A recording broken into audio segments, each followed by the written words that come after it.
saluting the 1997 senior men of maroon and gold. Performances over the past 3 years have earned him the nickname of Mr. March. In high school, his hard-nosed style of play dominated the hockey scene in Minnesota as he went on to win the coveted Mr. Hockey Award in 1993. Nearing a degree in recreation and joined by his parents Tom and Marcy Checo from Bloomington, Minnesota, and Jefferson High School, number 33, Nick Checo.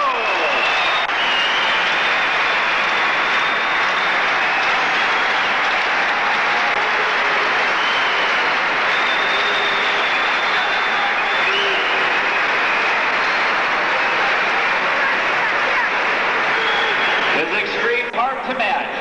While his rugged play has been the mainstay of the top penalty-killing unit in the WCHA. A U of M scholar athlete, his hard work ethic has led to achievements in the classroom, such as the WCHA All-Academic Team and Academic All-Big Ten. Nearing a degree in management and finance, and joined by his mother, Jane Hendrickson, and uncle, Rick Hagan, from Richfield,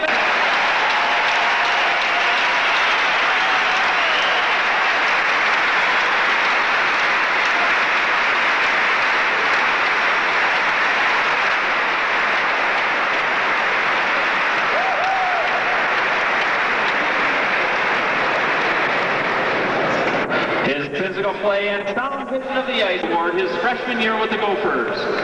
His bullet-like shot from the point is one of the best in the WCHA. His leadership has provided his teammates with a style of play that models solid physical hockey.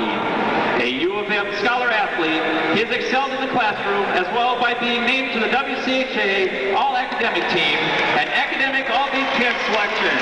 Nearing a degree in accounting and joined by his parents, Joe and Pat.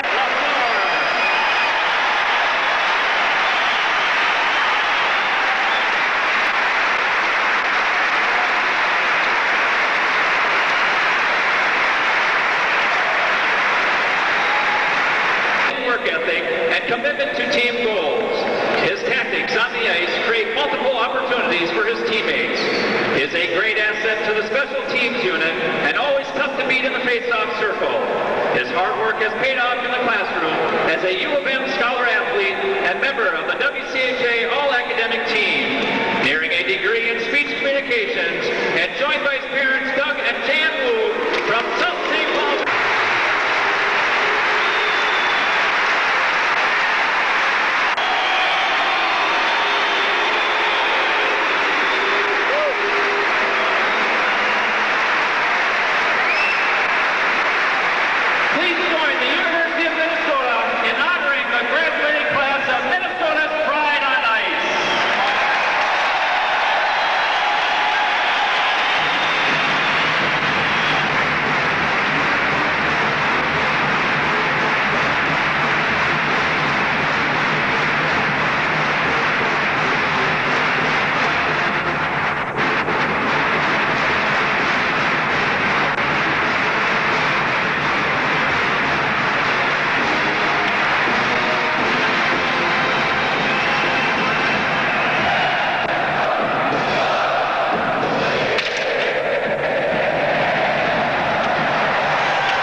WCHA championship, and the Wisconsin Badgers want to play the role of the spoiler in this, the regular season finale at Mariucci Arena.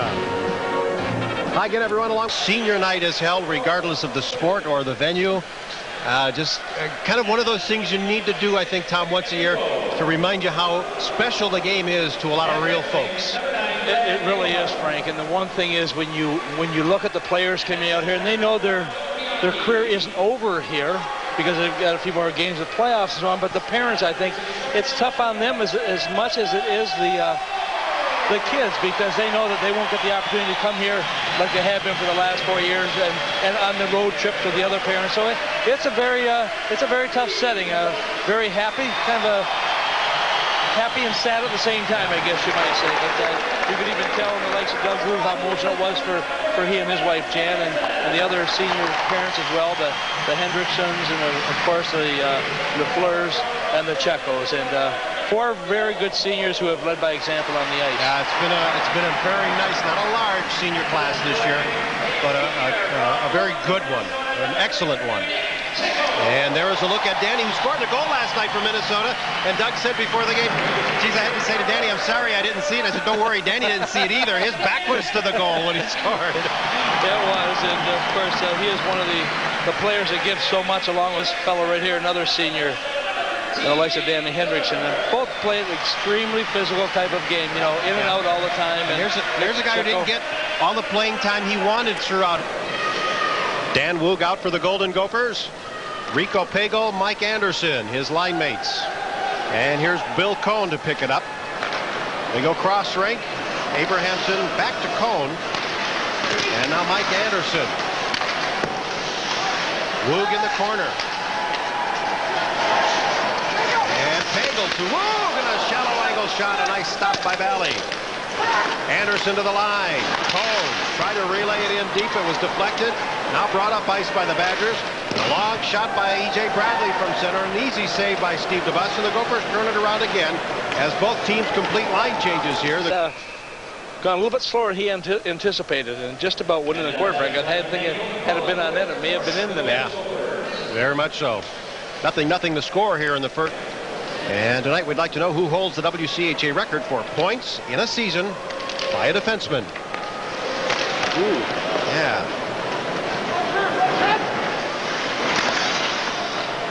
I don't know. I can find out. Is that allowed? We'll know by the end of the game, I'm sure.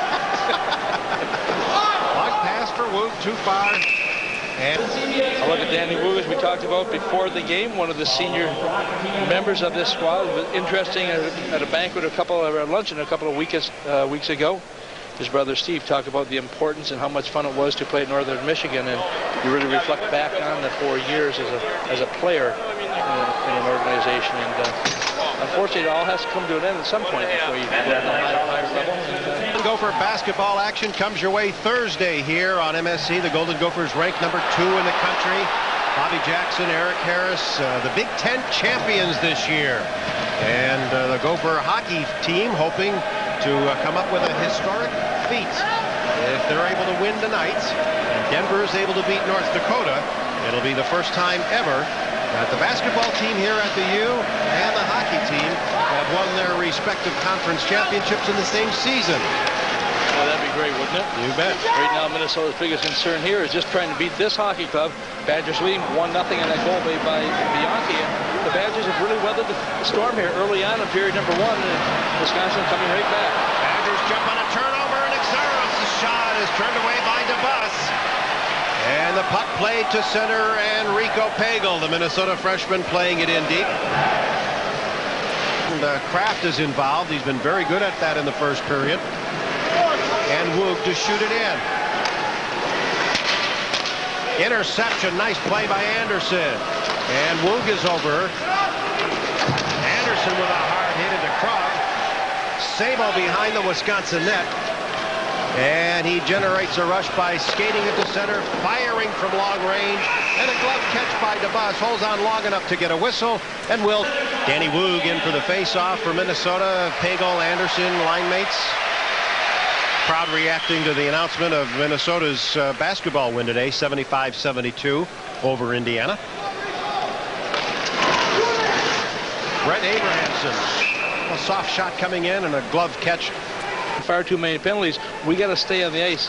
We have to have the fan to make sure that we don't take unnecessary penalties, because it really puts us in a hole, and they have had some problems in that area, although they're still number 1 in the WCHA. But when you go in the playoffs, you want to play with a little more discipline than you sometimes have to do in the regular season. In the slot, Pagel. Nice block by Bally, and then he gets rid of it in a hurry. And a Minnesota player is dumped to the ice by Smith. There'll be a Wisconsin penalty. Steve DeBus never was able to get an overt effort over to the bench. You watch 23 right there. You see him going around. Smith comes in trying to hold him down there, hold him back. Not able to do so without drawing a penalty, and so Minnesota will go on the first power. Actually, Ryan, we haven't paid too much attention to what other people are doing because we needed to win ourselves. And now that we're in position, we have been winning. We're definitely going to have to win tonight, and then we're going to have to hang around and see what happens on that scoreboard, because this will be kind of a quiet sneak-up type championship, which is still the same value. It'd be nice to be carrying that McNaughton Cup around here at the University of Minnesota campus for at least half of the year next year, and it would be a terrific night tonight if we could go out with the seniors winning, have us win, and have North Dakota get beat out there. It would be a great year so far.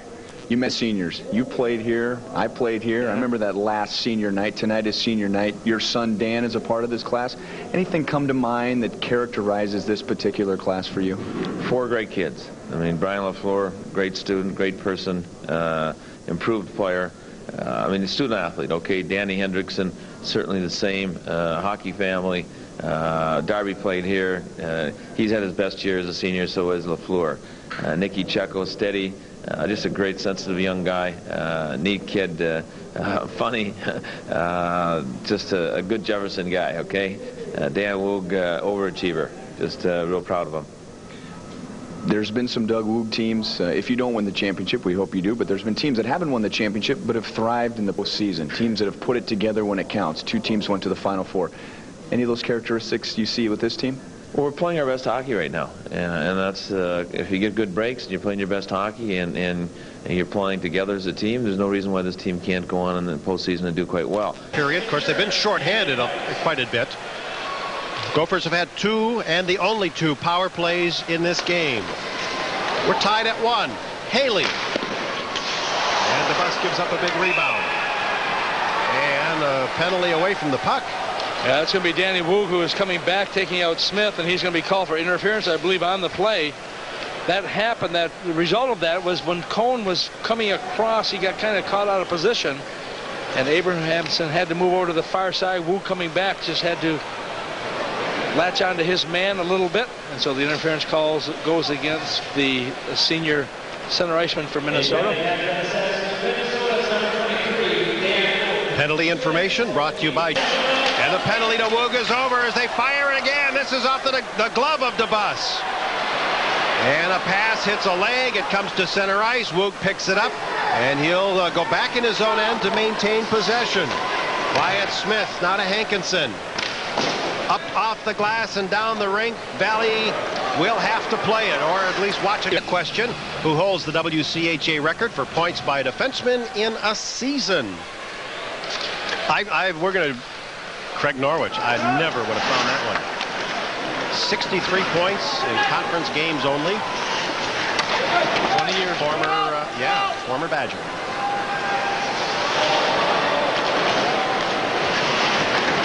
Well, that's impressive. I guess that's why it's a record.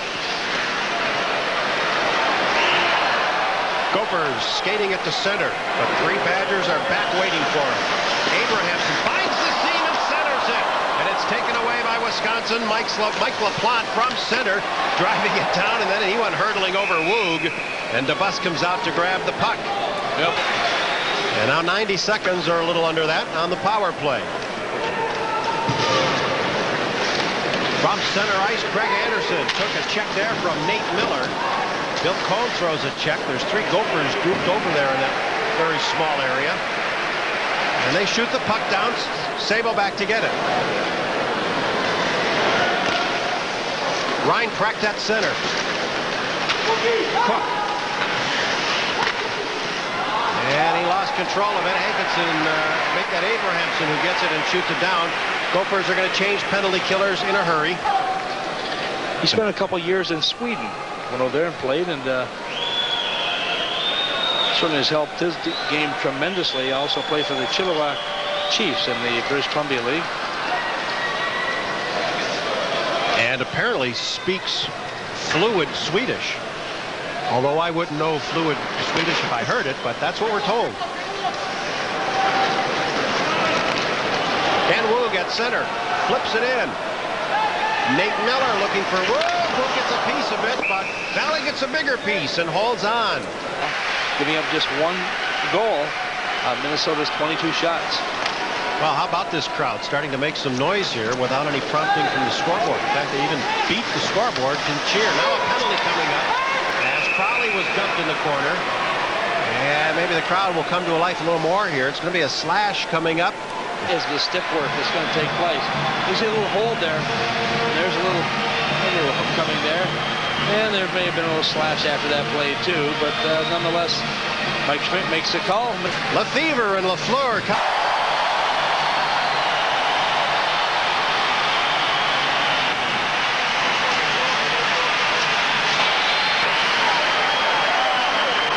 I said they had to do something in the first few minutes of this game to make some things happen.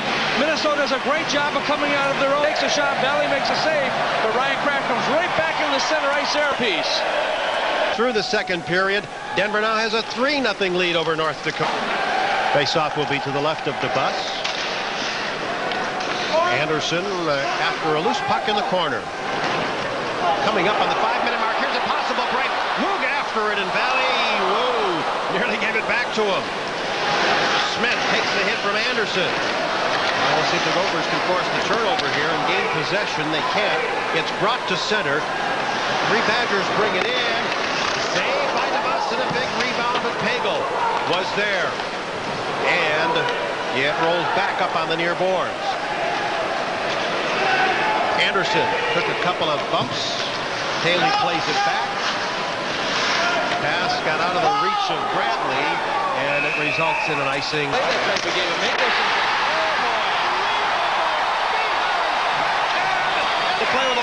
Minutes and 10. They're going to announce the Denver score now. Oh boy! It's almost like scoring a goal, isn't it? It is. Maybe a little bit louder. And with that, they put the big M symbol up on the clock with pride on ice, and now it's a standing ovation for this team. Will that pump you up? You bet it does. Minnesota tripped up, moving in, gets back up again, but can't find the puck this time. Gruden shoots it around. Exaros takes the hit from Anderson. LaFleur played it in. Exaros back up, but he can't get past Pagel, and the Badgers shoot it to center. This is where Minnesota's got to play very soundly defensively. They got to play smart. They can't go into the shell. They need to move the puck and play on the offensive way. They dump it in. That score, by the way, if you're just joining us, Denver 4, North Dakota nothing, late in the second period. Don't forget they had a Mountain Time Zone start in that game. And we are early in the third. Pagel in the corner to sweep it around. Godbout instead picks up the loose puck and finds Ragsberg, but it hits him in the skates. Ryan Fremick, slap shot.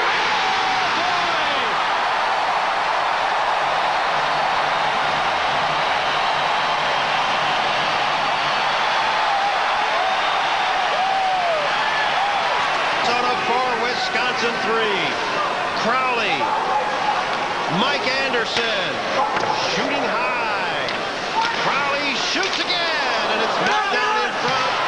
And Groden leads it to center ice. And LaFleur broken up just enough. He had two guys to watch there, and he did his job. Now here comes Bianchi. Think that Enrico with the shot. And DeBus out to cut down the angle of Gophers. Leading a 4-on-2 to the Wisconsin line. Anderson had trouble controlling it. In the slot, the puck is free, and it's tipped by Haley back to center. Crowley dumping it in, and the Gophers will make a change. Fires, that was deflected. He gets a rebound.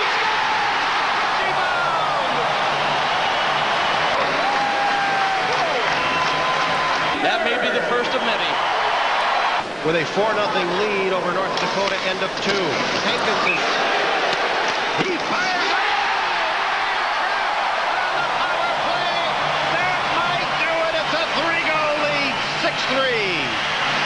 Important lead. You'll watch right here, Minnesota controlling.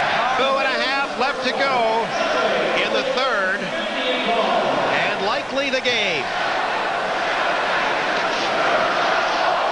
shots on net right now by Minnesota 42, by Wisconsin Badgers 29. So is this now 8 straight games that they've had 36 or more shots on goal? That's a lot of offense. Mike Anderson fires. Valley plays it into the corner. Cook took a bump. Took that check from Mike Anderson. And LaFleur flipping it back in. Anderson trying to get into the way of this rush. Woot throws his weight around. And the puck dribbles back in to the Wisconsin end.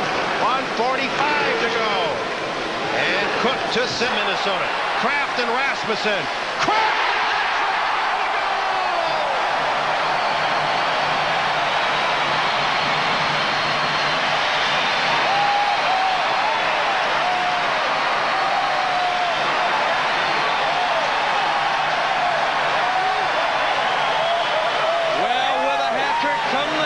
And that's exactly what's littering the ice right now. Mariucci Arena is building for a player and for a team. Ryan Kraft doing a spectacular job, scoring 5-goal lead in this hockey game with 1:13 to go. The hat trick. So he's gotten all 3 of his goals here in the third. Then he scored Minnesota's 6th goal on a bullet from the right point. 2 minutes exactly circle. Doug Woog certainly very happy, and there's no question that he is feeling a lot better about this hockey club right now in these last few weekends. And from the face-off, about 1:05 to go, so they will celebrate the sweep in about a minute. There's the announcement.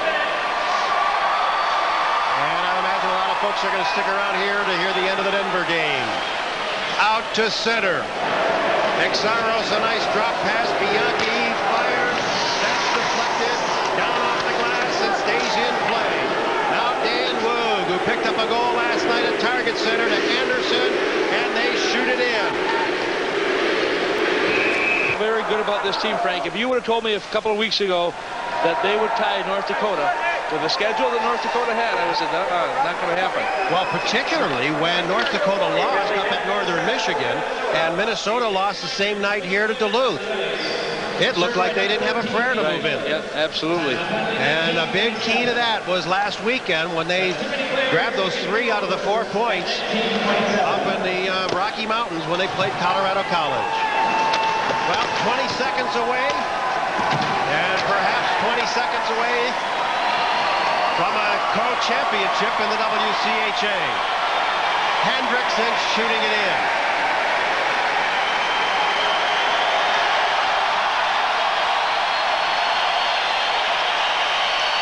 Frank, this is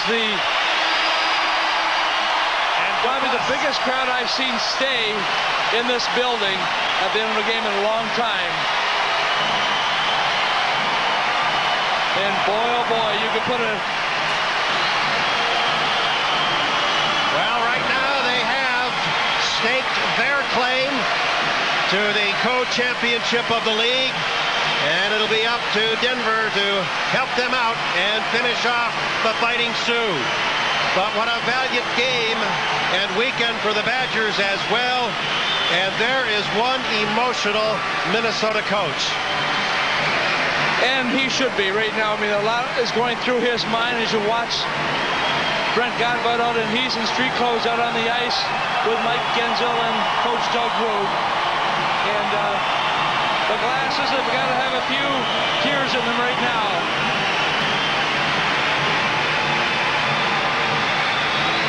And it all pays off. I haven't seen the guy that emotional in 12 years.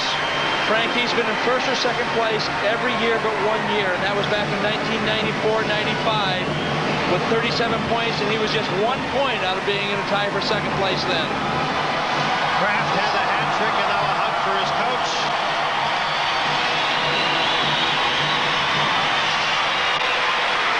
What a tremendous third period by the... To have to feel especially happy for Doug. What with the controversy and trouble he went through early in this year, an investigation that continues. That's part of the emotion, I'm sure, that's coming out in him to know that his team has rallied. And now another big hug this time for Jeff Sauer, two very amiable friends. And the salute will be coming up. Well, you're absolutely right, and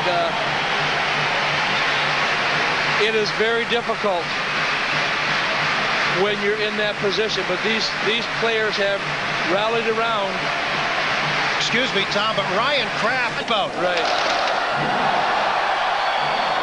And also Ben Clymer coming on the ice. Ben has been bothered by that. Now he feels none of that as Pat Brisset and Doug Groove talk, and there's Ben Clymer right now.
once Crafty scored and tied it, and he wasn't going to let it be anything else but a victory. He told me that after the game. So once I got that feeling and we tied it, I said, never felt so good in my life. And he kind of took over with some other guys. Our whole team just had a rush towards towards movement. And what a great way. I mean, it was so neat. Senior night. Well, that's what I was going to mention. I mean, of all the roller coasters through this season that you and the team have gone through, the emotions were high. Least among the emotions would be senior night. It was certainly a moving night for Dad Woog. Well, Danny grabbed that trophy. I know somebody told me he wouldn't give it up for a while. He was going to fight. And they moved around the rink with that thing. And Bobby Mason has never won. Our goalie coach, I was surprised he had never won a championship. Oh, he said he grabbed that. Wait till Surdy sees that. He got that trophy being a graduate of UMD. But everybody had a piece of that. And when you win a championship, it's everybody's contribution, from the academic counselors to the trainers to everybody you have in your program. And we're just blessed to have a chance to represent WCHS champions, and we feel very proud of it. It brings us to Mariucci Arena, the start of the playoffs. It's the Golden Gophers against the Seawolves from Alaska Anchorage. And wow, Spihar the power play, then Hendrickson, both rebound goals. Minnesota up 2-0. Terrific save by Steve DeBus on Jeff Edwards. And we're just 2 minutes and 40 seconds in. Woog is in the corner battling there with David Valliere. And the Gophers rush it to center. Mike Anderson. He plays it back for LaFleur. Gecko in after the puck, and he ran into Mark Filipenko. Here comes Alaska Anchorage. Valliere centers it, and DeBus is there to throw it away. And Mike Crowley picks up a bouncing puck. Crowley, co-scoring champion of the WCHA, and he's already picked up another point here tonight. Frank, there are certain players when you get to the playoffs, I mean, that's where they really excel. When you go back to the north side, Steve Payne used to be called Mr. April because he did so. But he's not the only one. There's players around the league that may not score many, but when the playoffs are on, they play a totally different game. Oh, big round rebound for Rico Pagel, and he got nothing but glass.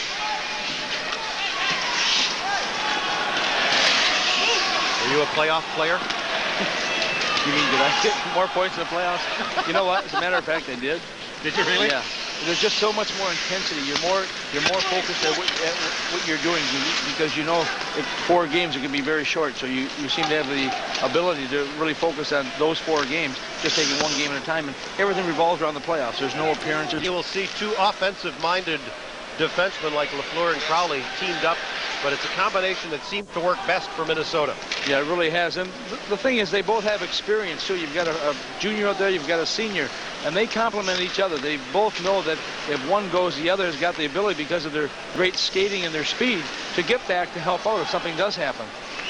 Now up on the far side, here's LaFleur. He's trapped up there by Beathard, and then Gord McCann shoots it back into the back deeper in the Minnesota end. Dan Woog after it. He picked up a goal last weekend at the Target Center against Wisconsin.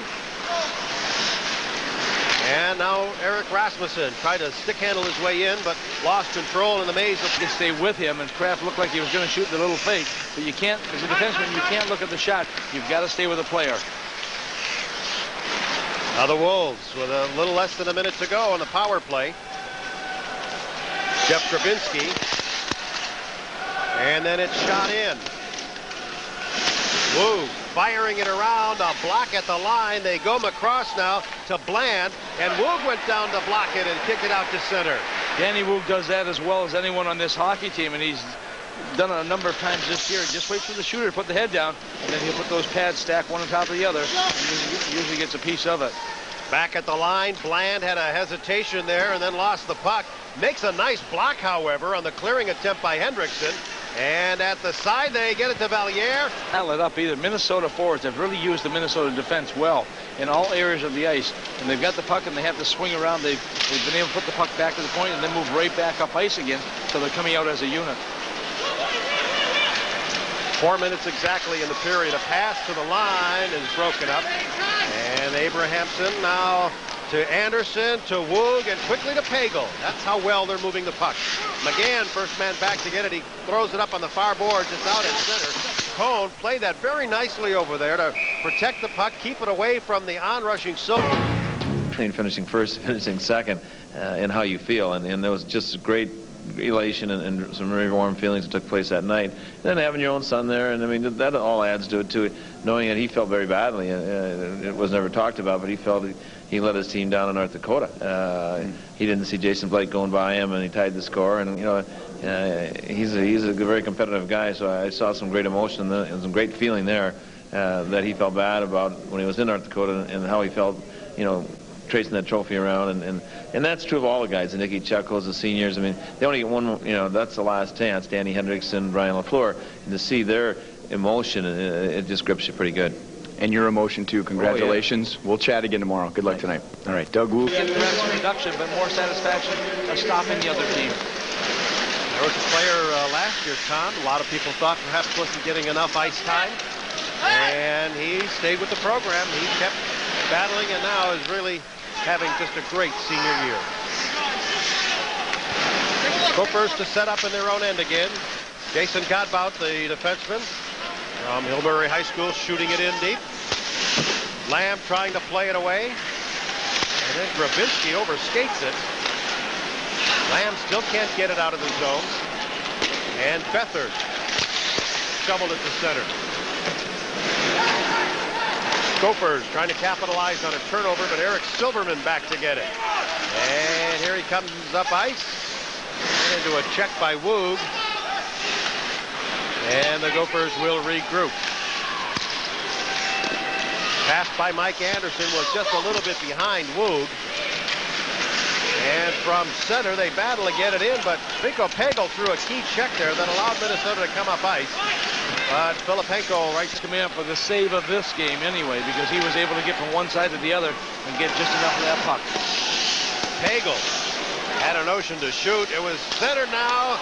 Anderson shot wide. I think that was deflected. Silverman. And his pass easily grabbed by Ben Clymer off of Pagel's skate. And DeBus will have to handle it again, leaving it for Jason Godbout. Rico Pagel, the freshman from Minnetonka, battling. Puck was pushed past him. And Valier lost it. Now McCann wasn't ready for it. And flipped back deep into Minnesota territory. Seawolves going on short shifts here, Tom? Things changed rather quickly. Well, they are right now. Remember, they are a man short. And talked to Dean Tallis before the game and asked him, does the travel affect your team because you're so far away? He said, no, it really doesn't. He said, we get on the airplane, you know, we have a chance to sit down and maybe watch a movie or something, and before you know it, we're there. We'll laugh, but I would think it's got to take its toll sometime on these players, too. Especially the time changes, you're going through the time zones and everything else. Maybe if you were flying north and south in the same time zone, it may not be a big deal, but you're changing 3 hours difference. Brian LaFleur working in that end to get the puck to man. Minnesota has done a tremendous job coming out of their own zone with that lead pass, putting it right on the stick in a position where the player can keep on going. Wyatt Smith, the big goal, his 16th this year. And it's a 5-0 Minnesota lead. Hit thrown by Mike Anderson behind the net. Rico Pagel ties up his man. And they work it out of the corner, walk right in. That shot by Pagel hit a skate. Lamb controls. He'll start to move it ahead. Jeff Lamb likes to fire it into the corner. Here's Godbout. And he shoots it around. Beathard. The bus gets his stick on it. Clymer after it. Long lead, too far for everybody. Spihar, Hendrickson, Rasmussen in the first period. Berg and Smith here in the second. 5 different goal scorers.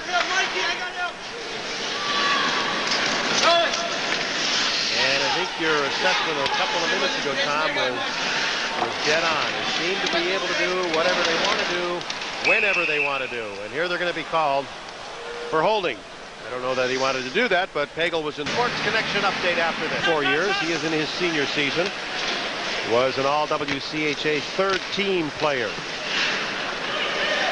It's, I think, the first year they had not only first and second team, but third team as well. Nice play by Danny Woog coming back deep enough to get his stick in the way of that puck to take away the passing attempt by the Seawolves. Here's Silverman. 26-20 are the shots on goal.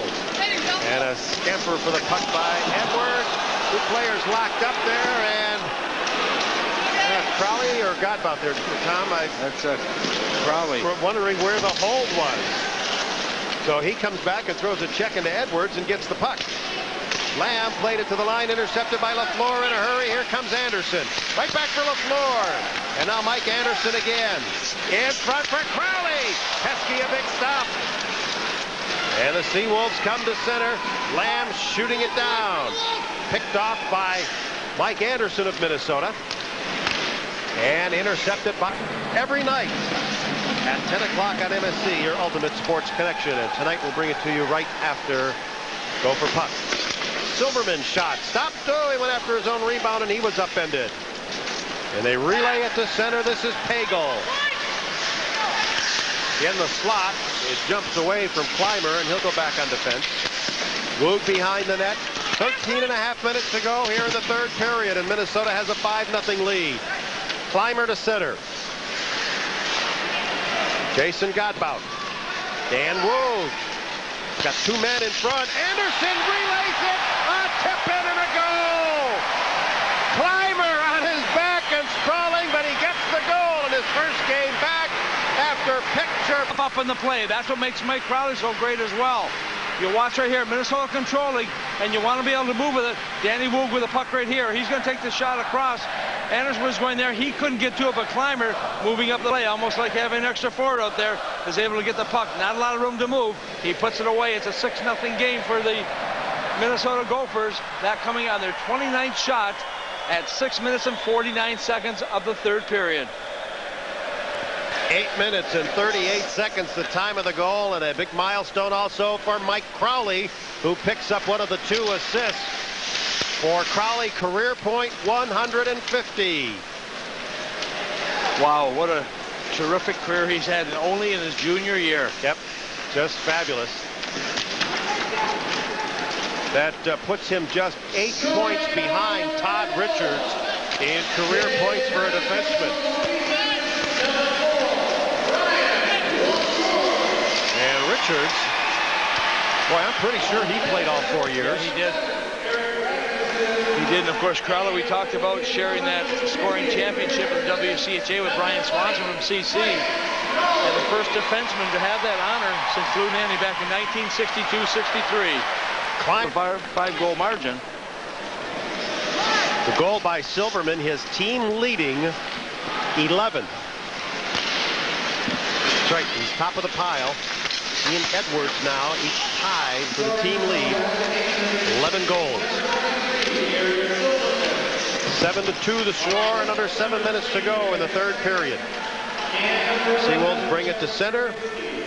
A drop pass and a hard shot fired by Clayton Reed, but it went off a leg and into the left wing corner. A race for the puck. Brett Abrahamson is there. Shell chasing him, and now Dan Woog to help out. Ahead to center ice. Long shot by Pagel goes into the corner. Minnesota will change on the fly. Tender, he's on the bench. Willie Marvin is in. And about, 15 minutes and 40 some odd seconds of the third period. Well, Doug Woog knows full well that you need two goaltenders. You want to have one who's hot, but if something happens, your backup has to be ready. And so Willie Marvin out of Warroad is getting that opportunity to get some ice time and some shots and some experience. That's if the puck goes down the other end. Well, they haven't.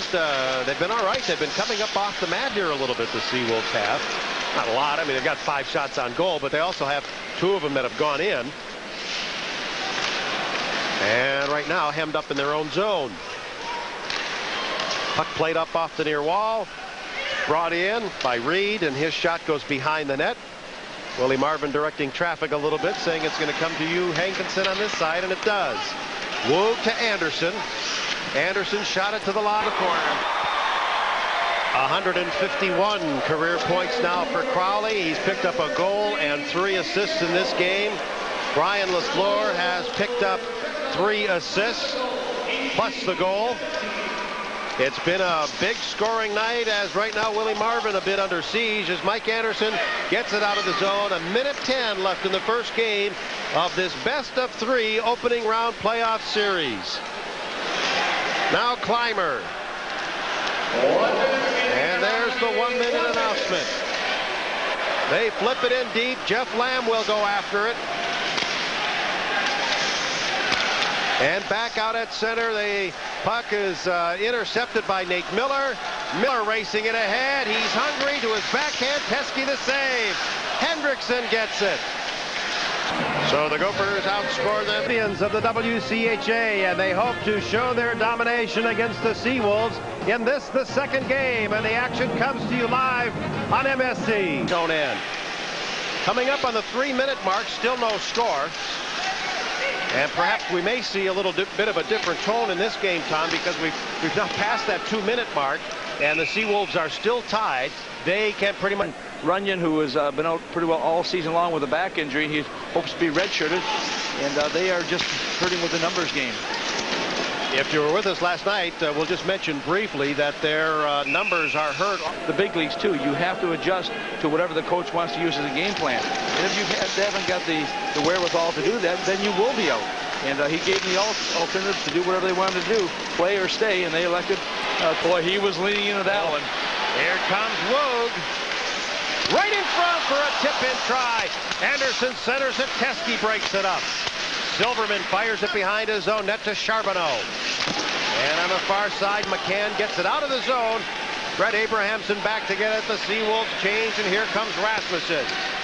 Being as depleted as they are with the 11, well, let's go with 10 forwards here. They're going to be making a lot of real quick changes. They were making quick changes last night. But you know what, Frank, when you are Bland dumping it back in. From behind the net, Crowley to LaFleur. 9 minutes left in the period. Whoop, Woog has to go back for that one. And everybody overskated, and it finally results. Time for a quick look at our Menards trivia. What was Alaska Anchorage's nickname before it was changed to the Seawolves in '77?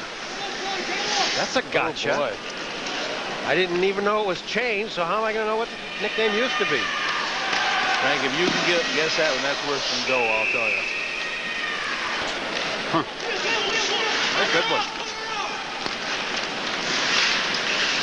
Out to center ice. 8:15 to go in the period.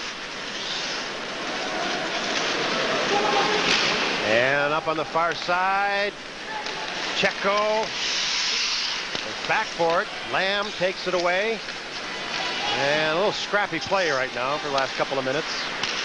Tell you what, you know, this is something we saw from the Seawolves last night, though, Tom. They haven't been by Reg Simon. Jeff Edwards.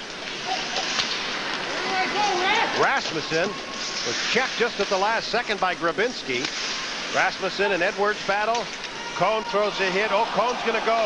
There'll be another Minnesota penalty here. Puck comes back out at center. Cohn will get a penalty for checking from behind. And now the penalty to Berg is over, and just at that point, Defenseman. well, the penalty killers will be going for a shutout tonight. They have killed off 4 minutes of penalty so far. And that there, I believe, was the first shot on goal on a power play for the Seawolves. I don't know, was it on net? They haven't posted it up on the scoreboard yet here, but well, that's kind of first period has been. We've been counting shots on goal and having plenty of time to do it. I don't think they're going to give him a shot there. They should have. Here's Shell. There's another one. Yes. In the slot, Reed. Shell goes after it again. And the puck finally over to Rasmussen. Firing it out. So just under a minute to go on the third consecutive minor penalty. Nothing to score, and if there were to be a headline to come, Abrahamson, Cone, now to Checo, and now behind the net, Dan Woog. Abrahamson fires, and he fired that one right into McCann. And a little battle for the puck with Woog and Mike Anderson out there.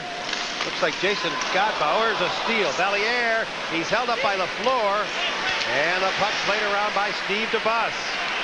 Good recovery by LaFleur. Now Godbout, he's the winger on this line with Anderson and Woog at this point in the game. They'll spot one of three wingers on this line, either Godbout, the defenseman, or Eric Rasmussen, or Nick Checo, or Casey Hankinson. Frank, Minnesota coming out in this second period, a lot more jump on their step right now. They have controlled this period. There's no question. They haven't gotten the shots on target they're looking for, but they have had the majority of time holding on to that puck. A race for the puck this time. Bland. And Godbout lines him up. Bland gets it out. LaFleur gets the puck. Here he comes to Mike Anderson. Wanted so badly to pull the trigger, but it was off balance. For Minnesota, they've only had 9 shots on net in this game. Hey, buddy. Hey, buddy. Excuse me? hey, coach, who's up next? 15 shots on goal. We're halfway through the game.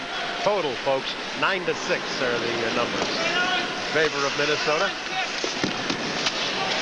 That's unusual, too, because in the last 6 games, Minnesota has had at least 36 shots on net. And they have outshot their opponents 278 to 151 on that stretch. Wow.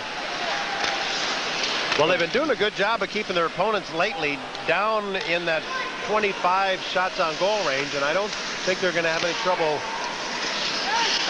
holding to that number tonight. I don't think so. They might have trouble getting 25 themselves. Seawolves have taken 1 in this period. Valliere at center, flipping it in. You know, and I don't know where the lack of offense comes from. Are they just so intent on playing D that I don't know, or maybe they don't have the horses to do much more than that? Well, they don't have the horses up front. I think there's only at Civic Center. And a 1-goal victory by Red Wing over Warroad. DeBus making a glove catch. And DeBus will let it go to the corner for Abrahamson to pick it up. Woog relays it ahead. Godbout in after it. Here's Woog again. And he'll try to spin away from Neil Schell. And an interception now by Schell. And Bland waits. He'll skate it to center. He crosses center, then dumps it in. Silverman in after the puck. Tied up by Clymer.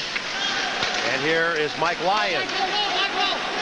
Lions only played 1 game last weekend against them, but with the Final 5 coming up for Minnesota, would start as early as Friday. Super Sunday when the Golden Gophers get seeded in the NCAA play. Of course, they lost by a point today at Wisconsin, which, well, I don't know the computers that well, but I don't think it will affect their seeding very much. I thought they were pretty solidly ranked in the basketball RPI at number 2.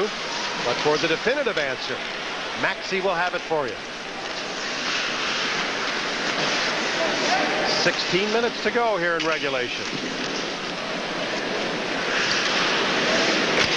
Grabinski. And now Clymer giving chase. He does appear to be in not bad shape for a guy who missed 4 weekends. Seems to have at least kept the legs in good condition, and his endurance seems to be all right. Yeah, it is, and that's one thing that they certainly worked very hard at. The training staff for the Gophers have always been very good at making certain that if there's certain parts of the body that can't work for whatever injury it is, that they can continue to work on the other parts of the body. And they did that a lot, of course, with Brian LaFleur, which was a big part in him being able to come back into the lineup so quickly. Yeah, not only did they help mend the shoulder, but they... For the Final Five coming up this year at the Civic Center, you can call 612-224-9627 or Ticketmaster at 612-989-5151. Well read, Tom. Thank you. I had some business to attend to. I was out of town for the weekend.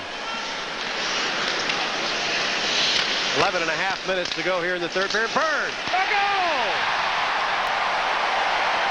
Teskey got a piece of it, but not enough. 3-0 Minnesota. 16th shot of this game. It goes in the net. You can see the initial shot taking place right there, but Berg doing a nice job of just getting to the defender, knocking him down, and all of a sudden just grabbing onto that puck, and the goaltender Doug Teskey, the sophomore, could not hang on to it. Wrapped off Berg's stick by Valliere. Berg sidesteps the check, gets some help from Godbout, broken up at the line and still in the zone. A nice play by Simon. Grabinski is tied up, and that puck was loose there at somebody's feet until Clymer got it. Mike Anderson with Berg and Wood. Nice move. Here's Berg, and Teskey turns it away. And Berg takes his man to the boards. Anderson throws a check. And now it's back out at center and dumped in by Reg Simon.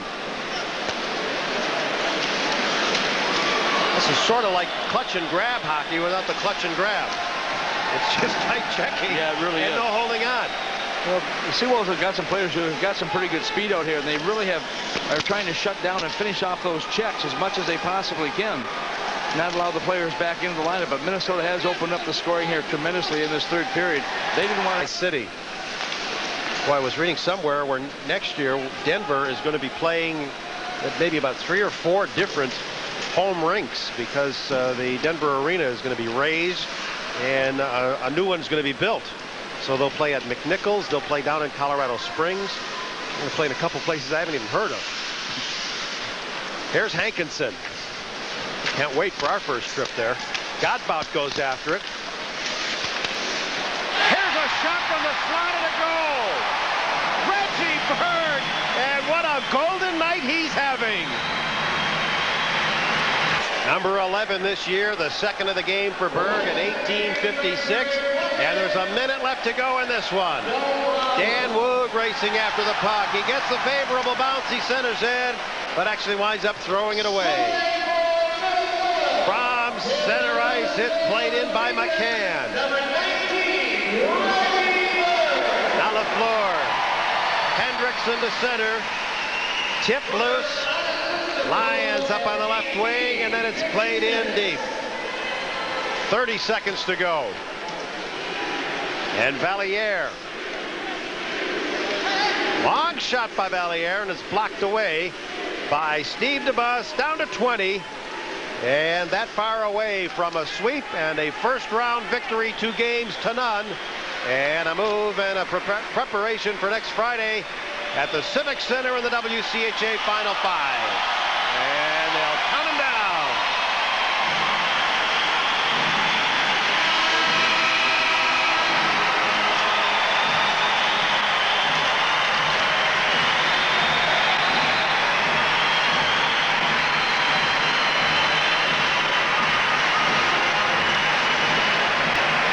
Well, Doug Woog congratulating the coaching staff of the Seawolves. Well, if you like college hockey, you picked a great night to watch MSC. One of the most intense. Season series was a split. It included an overtime victory by St. Cloud, and the last time they met, the Golden Gophers won 6-4. Doug Woog, what a great record he's had.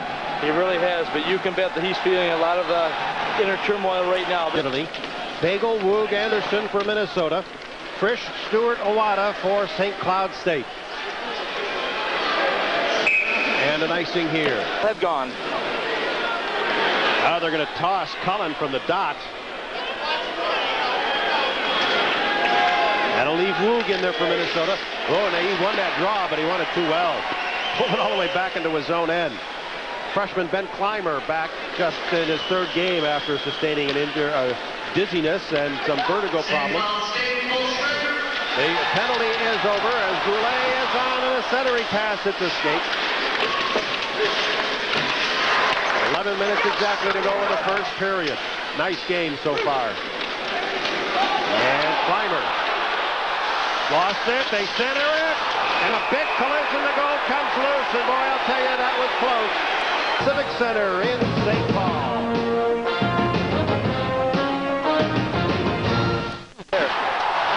Here's a delayed penalty coming up on St. Cloud as we return to live action. Litza makes a big save. And then the whistle goes. And Minnesota. Minnesota made the change, completed their change. Here's Mike Anderson shooting from center. They seem quite intent on shooting on Litza from any spot on the rink.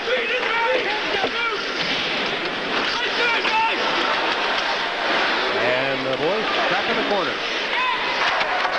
Paradise playing it to the line.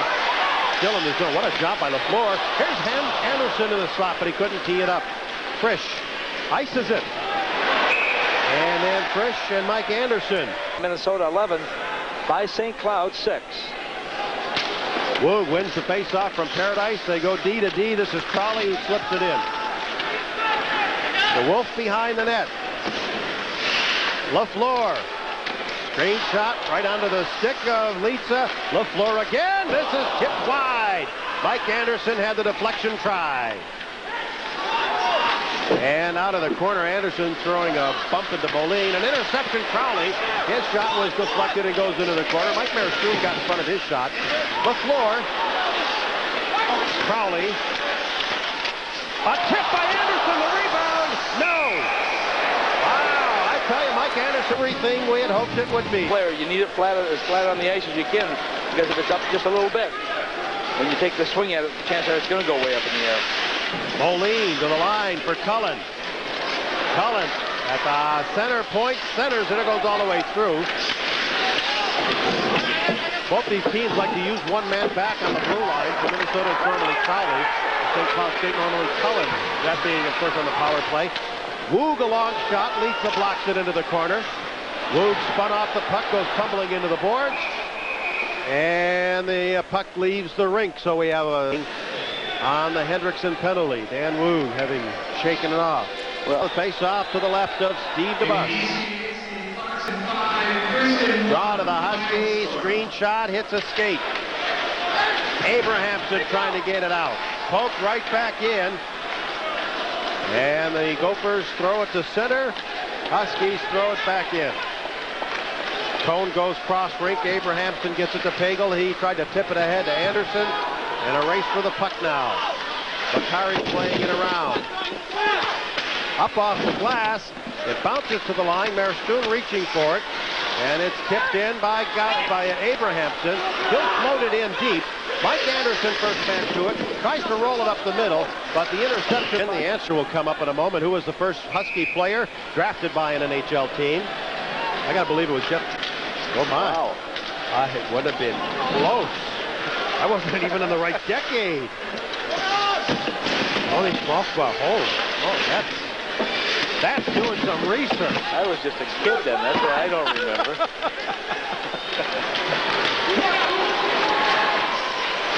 Had they turned D1 yet? Yeah, you know, I think they were just turned D1. First year in Division I. We're not in the WCHA yet, though. Right. That's what threw us. Yes, that's right. Well, leave it to those people down there to just throw us. They do it day in, game out. Offside at the St. Cloud line. There's a look at Danny Woog, who's had a very positive career for the University of Minnesota. His dad is the head coach, Doug Woog, but also a role player, one of those guys who can play the defensive part of the game, but may not have the greatest speed. Pretty smart out there. He's got some good sense when it comes to face-off. Very smart player. Would make a very good coach if his father doesn't discourage him from getting into the business, which his dad might. Maybe he's afraid he'll beat him. Dumping it into the Golden Gopher end. Centering pass hits the base of the net. Rusinski playing it back around.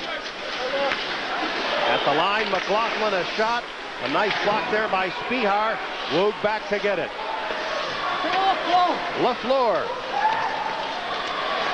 Scored the first goal of this game at 11:19 of the first period. And it's dumped in by Crowley.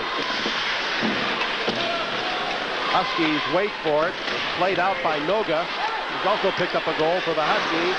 The bus is saved, but there is a rebound, and there also is the LaFleur to clear it away. Shot goes high as the bus might have been tripped up a little bit in the crease. And Anderson to center ice. Woog back to Anderson. He carries it in. Takes the hip check, lost the puck, gets it back, centers it. New and there. He was trying to get that puck back to Danny Woog, but Woog was being checked at the last second, so the puck goes all the way down. Scored, and you give that second effort, and so often it will pay dividends for you. Woog to face off against Paradise in a tie semi-final game here in the 1997 NSP WCHA Championship. Maristoon, the bus to stop. Paradise overskates it. Here's Godbout. Played up on the far wing. Roy and Woog is just screaming for an interference call out at center ice. Instead, he gets an icing. Still early. Well, the good news is that they're passing Goldie up, so the tradition continues. The bad news is he's headed our way. We've passed the halfway point of the period. And Stewart had some trouble. Bakari shooting it around. And Bakari has to go off his skate. Out to center. He's got Stewart breaking to the Minnesota line. Oh, then collided with Stewart. Stewart was doing his best to stay on side. He said, hey, I'm doing my job. Then Bakari ran into him. It's tipped by Woog to the line, not out. Godbout trying to recover. Oh, hands it away. They center it. Here's Awada shooting, and DeBus makes the save. My goodness, a comedy of errors on both sides there. Godbout floating it in. Hankinson just. Minnesota with a 10-4 edge in shots in this period. 6 minutes left. Something tells me that shot clock is not working, Frank, because it was like that a couple of about 90 seconds ago. And think about what has to.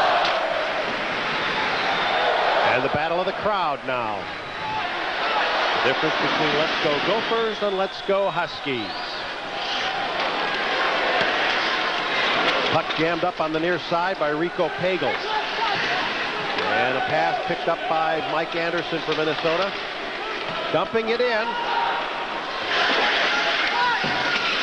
And a big hit thrown back behind the net. Worked up on the far side by Maristoon. There's Litza making a save on a screen shot. Dan Woog was parked in front trying to tip it in. And at the line, played in deep by Abrahamson. Woog after it, kicks it over to Anderson. Anderson takes the hit in the corner from Parrish. Pagel gets the puck. Stood up there by Maristoon. And back to pick it up now, Kyle McLaughlin. Sophomore out of Ontario. Plays it up on the near side. It's out at center and into the Minnesota end. There will be no icing. And Brian LaFleur, who is having just a step. What a game for Brian Litza. Here's a loose puck to Pagel. Leads to the save. The puck is loose, but deflected into the corner. There was a good defensive recovery there. Woog gets a piece of it, not enough, and it's popped back into Minnesota territory. Cone intercepted at center, brought right back in, taken deep on the far side, and the St. Cloud player Matt Bailey was knocked down to the ice pretty hard. Puck has left. Kraft. Oh, look at the holes he's going on here. In the slot. Now a backhand try for Crowley. Rebound to goal!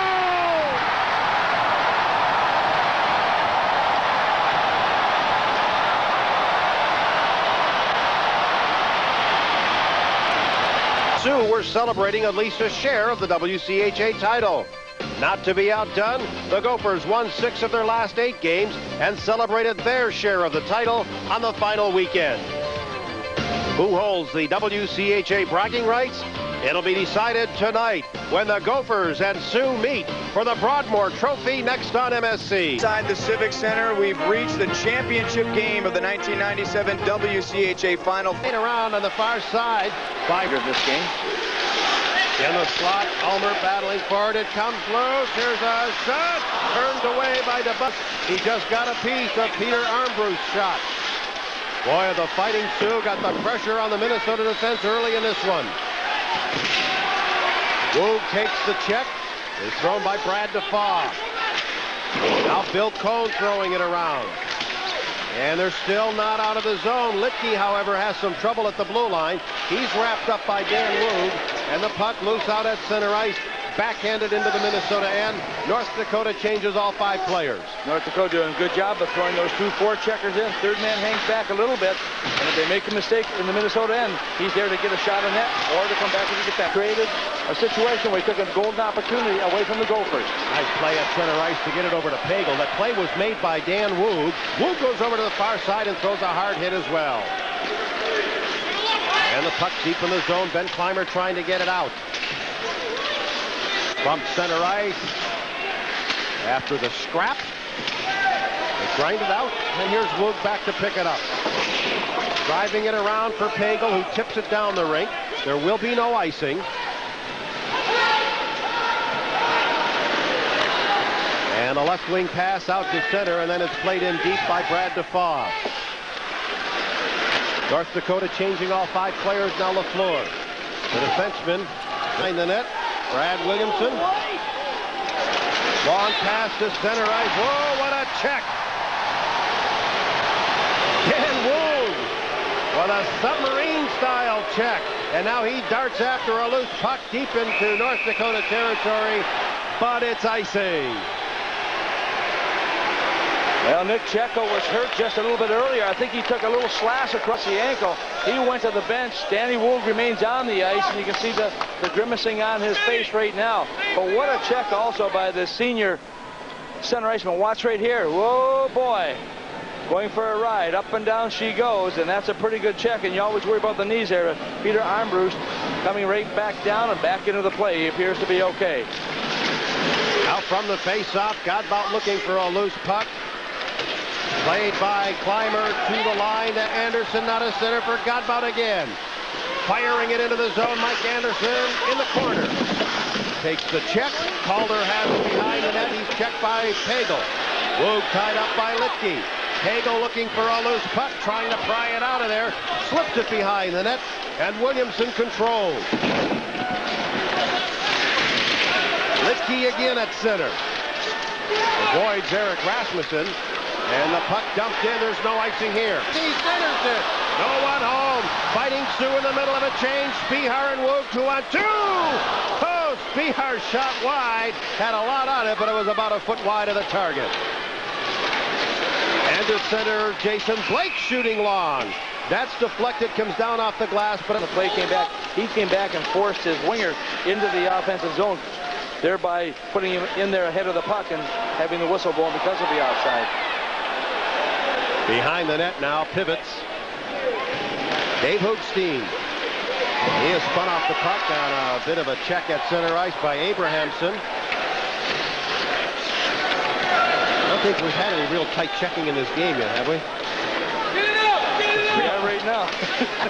Right. Wrapped in by Panzer, who scored the game's first goal to give North Dakota a 1-0 lead. Who has been among the scoring leaders in the WCHA. Blake jammed up on the wall. And LaFleur with the outlet pass. Minnesota might have a 3-on-2 here. Checo in over the line. Now Mike Anderson's shot. He was checked. He takes a tumble in the corner. Woog was knocked down, and the Fighting Sioux bring it to center. Here's Ulmer. Centering it. It hits a skate. The skate of LaFleur, who pokes it free. He races it ahead. He's got a man way out at center ice. The pass just barely deflected. Oh, Nick Checo was behind everybody. And it's played back in to the Minnesota end. We have just passed the 5-minute mark of period 2, and it's a 3-1 Fighting Sioux lead.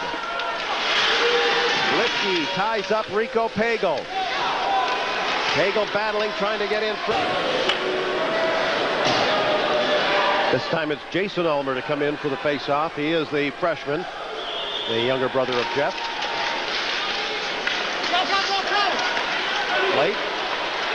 Pagel. And the pass to Mike Anderson. Knocked off his stick by Vig. Scott about had trouble with it. Here's Woog. Murphy intercepts. Woog intercepts. Woog kicks it free. Pagel drops it back. Godbout takes the hit from Jason Ulmer, but it's played in. Big can't get it out. Back in the corner, alone with it. Anderson can't move to the net. Now he does. He shoots it across the goal mouth. Clymer is in deep, but it's taken away by Defoe. Clymer waits, sidesteps one check, ran into Defoe. Defoe gets it out and a race to the puck. Jason Ulmer might be at the end of his shift, but he's got a man in the middle. Ooh, and it threw it behind him. I think the boys are tired out there. That was at the very end of the shift. Here comes Woog. He'll flip it in. He's roughed up a little bit at the line, but now he'll scoot over to go off on a change. Now Murphy behind the net. And leaves it for Jesse Bull. Bull takes the hit. Big is in there. The forecheck by Minnesota by Woog, and Pagel has the Fighting Sioux bottled up a little bit right now, which hasn't happened very often. They've been able to break out pretty cleanly, especially in the second period. Or maybe I should say mainly here in the second period. Well, the ice appears to be a little bit slow, Frank, the way the puck is moving right now. Even on a couple of icing calls that I thought would be icing, the puck is not even reaching the line. Biggest crowd we've seen here for the tournament thus far, as you might expect in the championship game. Oh, it's rejected at the line. Now brought in deep, this time controlled by Jay Panzer. And Cardinals and Minnesota crowd here getting a little upset with the play. Well, we're not seeing the intensity by Minnesota we saw in that first period. Pass for Williamson. In the slot, he's stripped of the puck by Woog, but plays it behind the net. This is Jeff Ulmer to Williamson again. He fires it in front. It hits a skate, and DeBus plays it behind the net. Jason Ulmer involved in the play. He has the puck to the line, pivots a screen shot, skips wide. Crowley trying to get it out. Blocked at the line. A big hit by Woog to force the puck free. Kraft ahead to center. Pagel pulls up and shoots. It comes in on Schweitzer. He has trouble. Here's LaFleur reaching, and he shoots it into the corner. Woog, a turnaround shot deflects into the corner. Off of the defenseman. Anderson to LaFleur. His stick came apart. A turnaround try by Pagel. Loose puck in the slot. And after some scrappy play here, the puck is back to center.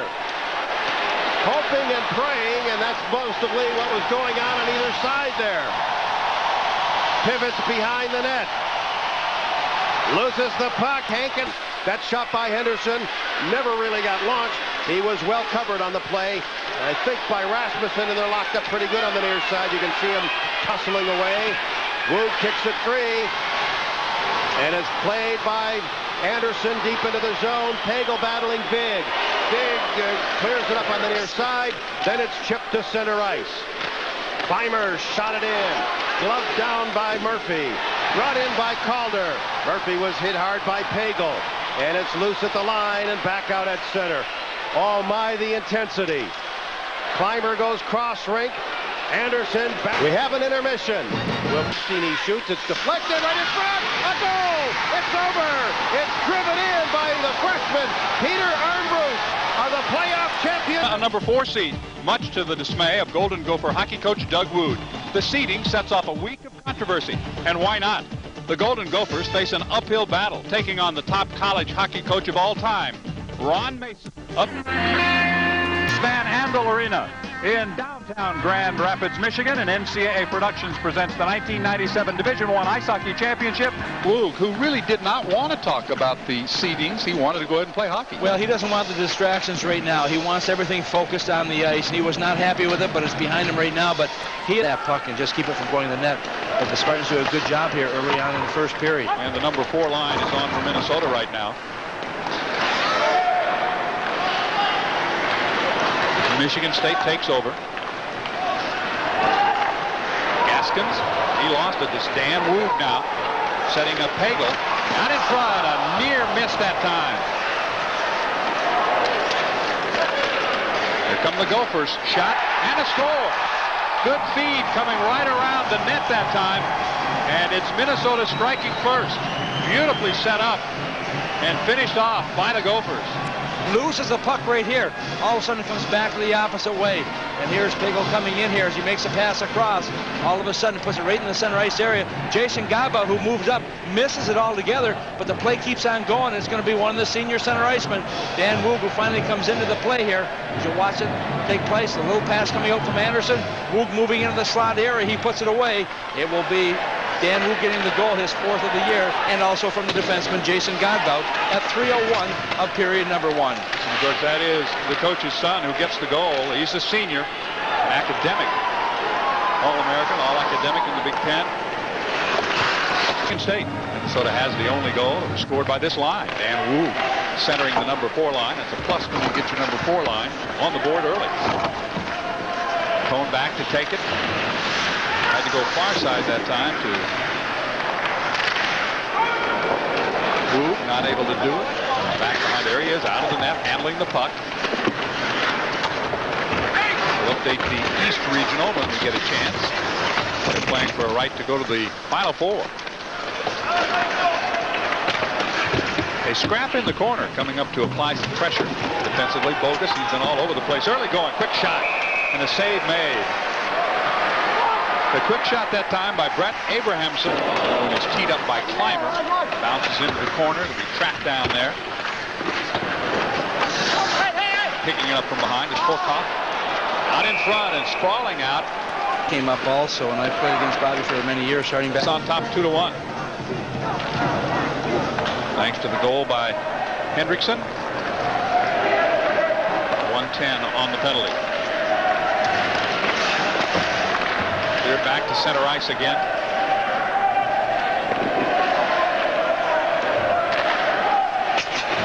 This one will come all the way behind the net. And the Spartans will try to set up in the offensive zone.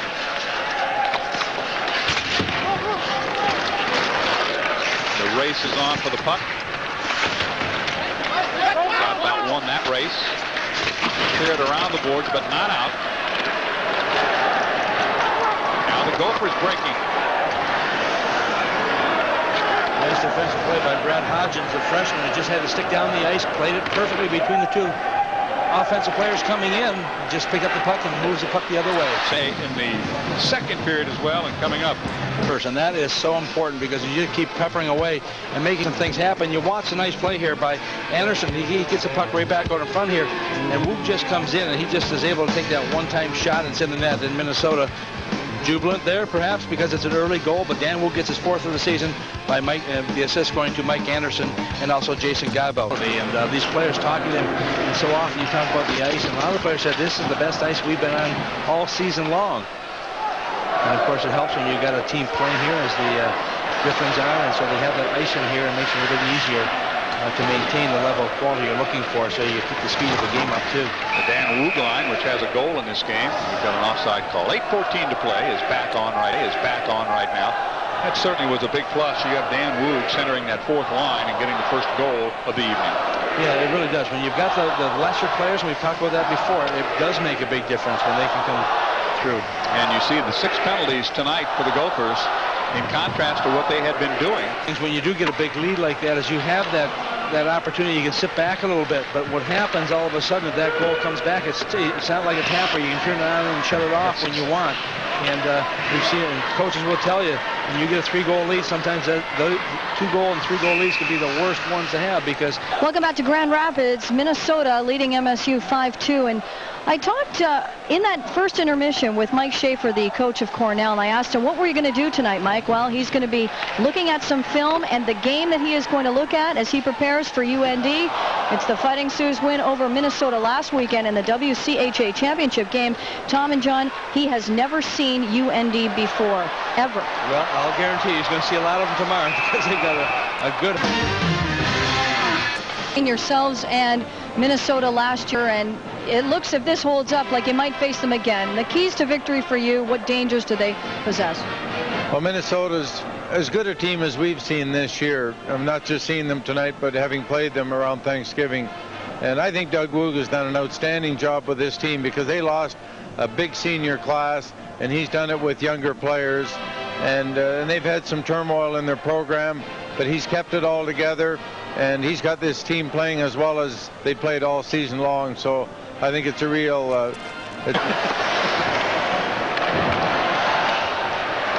good check on Borges right at the blue line. The Gophers take over, but Steve DeBus has lost his helmet. Someone's stick is in his helmet. Stuck inside it. We'll get that straightened out. Of course, when the goaltender loses his helmet like that, they will blow the whistle immediately. DeBus coming in behind here, and there's a little slash with the stick right there, and it just got. Wow. I can't see. There's something wrong here. Woog line is back on again. Anderson and Pagel on that line. They scored the first goal, did that line, the first goal of the game. Got Minnesota off to the quick start. Picked up by Harleton, who's behind his own cage. Needs his defensive mate Weaver. Here comes the Spartans. Loose in front and picked up by Anderson. He starts back, dumps it to the near corner. Try to keep it in, cannot. Comes back to the blue line. Poked ahead by Abramson. Right along the near board. These guys are playing catch. Neither team able to control the puck right now. Only Minnesota comes out of there with it, but it's taken away by Horkoff. Again, we're at center ice right now. Here's Pagel. He'll tee it up. Alvin makes the save. American player, and just one that just gets better game by game. Right now behind the net. Push and shove for the loose puck. Kicked ahead, and a beautiful save that time by Steve DeBus. He kicked it out of there. Again, it comes behind the net. Into the corner now. They dig for it. Spartans trying to control, but they cannot. The puck comes out. Right at the blue line. Horkoff is able to push it in. Doing some changing on the fly. A referee's arm is going to be very against Michigan State. And Frank Cole heads over to the penalty box once again to say, okay, you guys want to play that aggressive style? This game. Once they took advantage of that two-man advantage that they had. Opened up the lead, and they've never relinquished it. Michigan State penalty to number 33, Tony Pezzolino, 2 minutes for cross-checking. With a penalty, 15 minutes. Miller tries to run it down. And this time the Spartans, as we wind down to 4 minutes left in the third period. Will clear. We have a chance here. We're going to set up all the scores, update everything so far that's happened in the East and in the West in this tournament in 1997. Right here, 3-2 in Colorado College in the opening round, beat New Hampshire, eliminating New Hampshire. And it was Denver, a winner over Vermont. These are scores from the East. Then Colorado College knocks out Clarkson. They go back to the Final Four for the second year in a row. Ronnie Mason. He is a junior, as you pointed out. Ronnie Mason has always done a good job of recruiting some of the top players. He's only 1 point away from 100 in his career. In front of goal. All alone. And that's a shorthanded goal. Minnesota has given up 4 shorthanded goals in the last 3 games. That play really happened. Danny Woog had fallen when he was trying to get over to the far side to back up the defense. Did not do that. And all of a sudden it's in the net. Horkoff will pick up the goal. Yeah, and the goal will go to number 10, Horkoff, who does a great job here. Coming around, looked like he's going to go the backhand. First of all, the bus trying to guess to go to the side, and all of a sudden it was not there. He comes in, and he goes into the... Minnesota knows full well they cannot take these type of penalties against a team like Michigan. Michigan is a powerhouse and very well coached and well disciplined. They will make you pay. They sure will. Final seconds now, winding down. The season also running out of time for Michigan State. They'll simply let it die behind the net, and that will do it.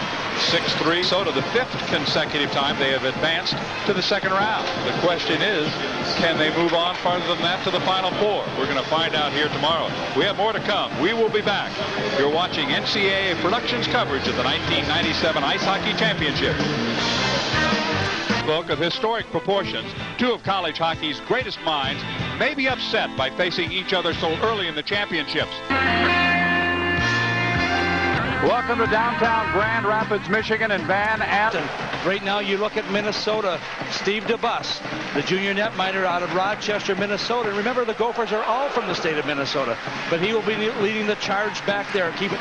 In college hockey, Doug Woog was not happy with his seedings, but he's going to go against Michigan with a chance to move to the semifinal. What a job he has done with the Golden Gophers. And look at that, 12th season and his 12th consecutive appearances. But look at the fellow right here, too. Rifles one high off the glass as it goes over the net.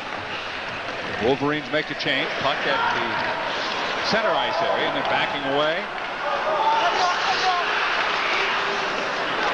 Wolverines control in their own end. The center ice. I believe coming up, I saw someone head that way anyway. No, they did not. Okay. They got a stick up in the air, but there was no call. Okay. So we just had the face on. Not able to get the puck over to Matt Hurd. This is a big physical club also. They've got some size. More goals than their opponents have points. That's an amazing situation also. Wolverines trying to start a bit of a rush now. Hagel had it. Out in front. Michigan converges on the puck. They push it ahead. Wolverines leading 1-0. Now it's Minnesota. That is blocked in front. There's another block by a defenseman, but staying with it and putting the puck back on net was Anderson. From outside, through a screen, a nice save.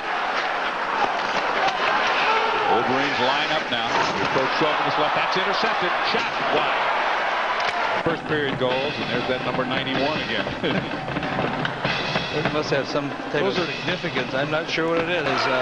Same position to play against Michigan State and then playing against Michigan. But I talked to Red Barrington also, and he seemed to handle it a little bit better. But you know, you get to this level, in order to be the best, you've got to beat the best. These two teams are 2 of the best. Feed it to Anderson. His shot right on target. Rominski will bring it out for Michigan. Dump back in the zone. The line changes being made by both teams. About Michigan, their tradition, their team. Here's what he had to say about tonight's opponents. I'm sure some of those guys got to be 27 years old, at least 6 or 7 of them, and they seem to have been there forever. Some are older than Red. Red's borrowing money from those guys these days, you know. I think he said a little bit with tongue-in-cheek. Yeah, a little tongue-in-cheek there. Like they've been here forever, but that's been part of the success story of Michigan, and we'll expand on that as we go along. Their ability to keep those players in school rather than maybe playing in the minors somewhere. Still performed in the 1964 and 68 Olympics. Hankinson had a real good opportunity to get even with Minnesota there, and there's another quick shot. And they're going to dig for it in the near corner. Bringing it out is Fox. Penalty will be called. Well, what we've got is a very physical team here, too, in the likes of the Wolverines, and Dan Wugas was in behind the net there, and he was being a little manhandled back by Harold Schock. We'll see what happens. You watch Hankinson coming in here, trying to outmuscle right here. He's a big, strong player who can make some things happen. He had the opening to go to. He just didn't have the time to release it where he wanted it to go, and as a result, Turco able to make the save. Some action here yet. Most of his family were students and went to North Dakota, very close to the Fighting Sioux territory, big Fighting Sioux fans, but really chose Minnesota to come to. The bus steers it around. Checo now will try to get Cannot as he fans on it, going in hard his leg. They keep it alive in front, off the skate of her, and it will be cleared all the way up ice. 57 seconds left on the penalty. Back it comes. Trying to punch their ticket to Milwaukee. The semifinal matchup with Boston University. Fourth line is out there right now for the Wolverines as Andrew Merrick is in there for the faceoff against Woog in the fourth line. They're going to chase him out. They'll bring in Greg Crozier to face off against Dan Woog. Controlled by the Golden Gophers, who are in a heap of trouble right now. Woog lost it at center ice. Kind of a weak effort that time. He tried to rush it in there, but could not get anything on it. Fox has it behind the net. Centering pass. Woog took a crack at that one. Back comes Michigan again. Out in front, it's loose and taken away. We have a penalty coming up. This one is going to go against Michigan at 15:06. Time remaining. You've got to produce right now. And Red's very, very good at taking those guys and just working with them and giving them a lot of direction without putting the pressure on them. Two Michigan players colliding. Well, it's 7-11. Not a good roll of the dice there with Clark and Merrick coming together. Wolverines keep on attacking. What Red Berenson has to say about the educational progress of his fine university is to get the opportunity here. Cole on left wing can't get there. Woog trying to clear it out and does. Check thrown by Looney. He got up and drilled Anderson.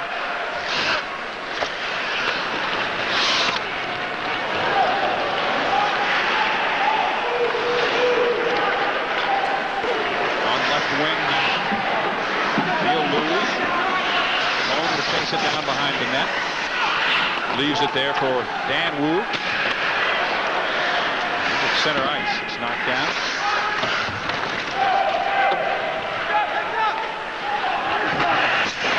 Take a look at a quote by Coach Berenson about education and what it means to him and to his players.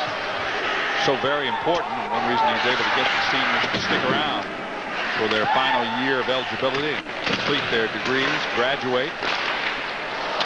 Broken stick, puck is loose, forced back in front. Miller working hard in front. We have a penalty coming out.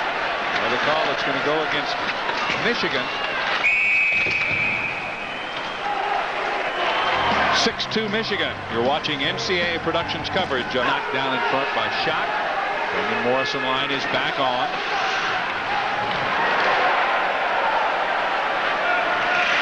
There's Young. Steered aside. It's all the way over now. Boy, quick turnaround shot here. Almost resulted in a goal by Minnesota. Anderson on the far side just got that puck and just did the quick spinorama almost right on the goal line when he had the shot. Tough angle. Watch right here. Woog coming in with the shot, taking a look, getting it towards the net. That's the most important thing. Turner a little bit slow there in handling, just trying to deflect it away. But Anderson also makes a spin right there. And just makes the shot right on the target. Mike Ledline returns for the Wolverines with 3:45 to play here in the second period. Woog has lost some outstanding skaters. Well, you look at some of these players who have left. Chorsky playing with Ottawa, and Hendrickson in Toronto, and Clark playing up in Philadelphia. I mean, you've got Samoa. I mean, all these players, if the players had stayed, would have strengthened this program and make it so much better. But for Coach Doug Woog, he's had to live with that these players, a lot have been lured by the play in the National Hockey League. A lot of these players also have gone on to be in the minors before they ever got to the NHL. The face-off with another 40 seconds on the power play, which will just barely carry over into the second period. Knocked down out in front, trying to track it down is Crozier. He does, but can't control it. Reimer starts back. He takes a double check. He almost knocked him into the Michigan bench. Tag team.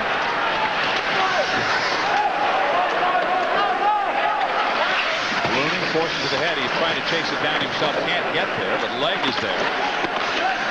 Get back out. Nothing going on in front. Right in front. It's knocked away and comes out of the zone. So wind down the second period of play. Michigan will, you can Set to go to the dressing room between periods 2 and 3 with a comfortable coverage of the 1997 Ice Hockey Championship. And he gets it back. Yeah, some pretty good forechecking going on the part of the Golden Gophers. Yeah, they're trying to hold that blue line as best they can. Crowley moving right up there, trying to keep the puck in the offensive zone. The senior defenseman for Michigan.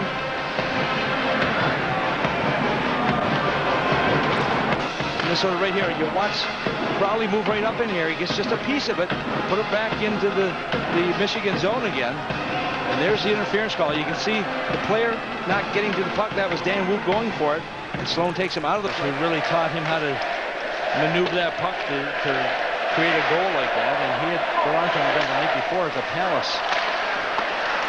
Steered away inside by Turco. Back comes Madden. Now goes to Clark. He's bumped by Hankinson. Crozier tied up in the far corner by Pagel. That brings a whistle with Crowley skates behind his net. Brings it to Woog at center ice. Pagel is sniffing around for the puck. Down goes Woog. They play on. Peach tries to clear it, can't. Right out in front, and it comes all the way down into the Minnesota zone as we wind the clock down inside, as you see, that 5-minute mark.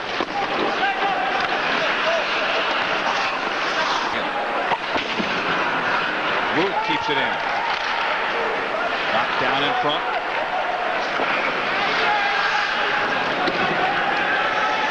Get it, comes behind the net.